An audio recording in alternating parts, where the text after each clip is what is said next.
Olá, somos alunos da Universidade de Pernambuco e esse vídeo é referente à cadeira de Eletromagnetismo 1.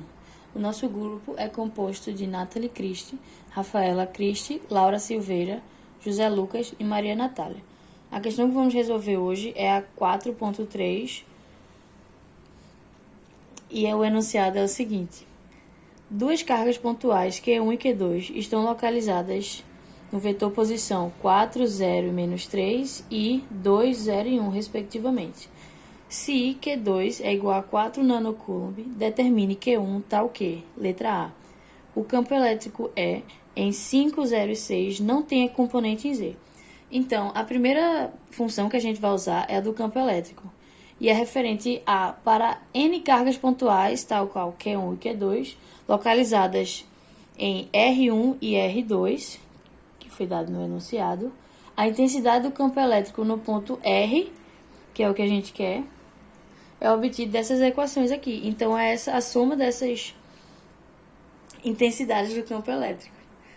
Então, utilizando os valores que a gente recebe no enunciado, a gente substitui nas equações. Então, temos Q1, que é o que a gente quer descobrir, o vetor posição do campo o que a gente quer descobrir nesse ponto específico, a distância dele para a carga 1 sobre 4π, constante eletrostática, e o módulo da distância deles ao cubo, mais a mesma coisa, só que com os valores de Q2, onde a gente vai colocar Q2 aqui e a distância, a posição de Q2, então vai ser uma distância diferente. Resolvendo as equações, a gente subtrai, né, os vetores, achando a distância, e depois a gente precisa calcular o módulo, né? Onde eu coloquei asterisco 1 e asterisco 2 para a gente poder calcular separadamente. Desse valor aqui, a gente descobre que o módulo dele é raiz de 82, como ele está ao cubo, a gente põe ao cubo. E o mesmo para o segundo vetor, 32, raiz de 34, desculpa, ao cubo. Então, a equação fica dessa forma. O campo elétrico vai ser dado por essa fórmula, certo? Mas, como a gente quer saber em o Q1, onde E não tem a componente Z, a gente pode fazer dessa forma. Porque a gente usar apenas as componentes Z do Q1 e do Q2 e usar a componente Z do campo elétrico. Como a gente vai usar a componente Z do campo elétrico multiplicando pelo campo elétrico, esse lado da equação vai zerar.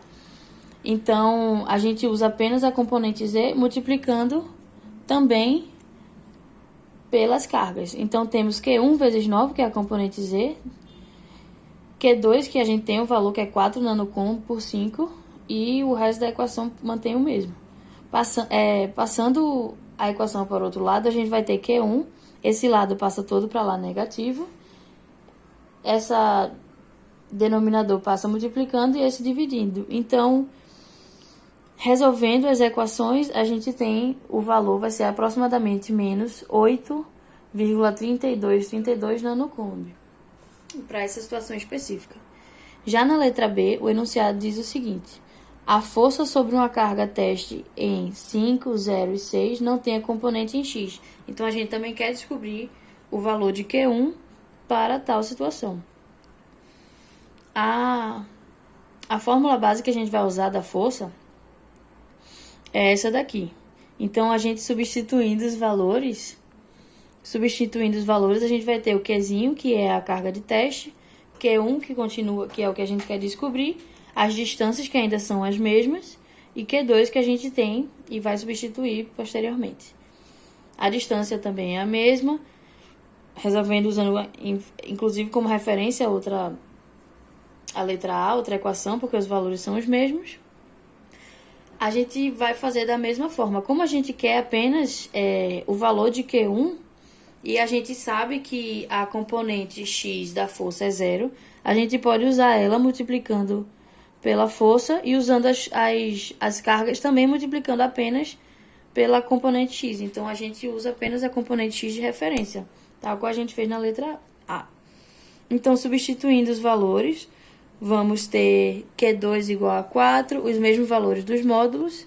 Isolando o Q1, a gente pode cortar o Qzinho com Qzinho, o 4π, constante eletrostática, e temos esse valor de aproximadamente menos 44,9452 nanocoulomb.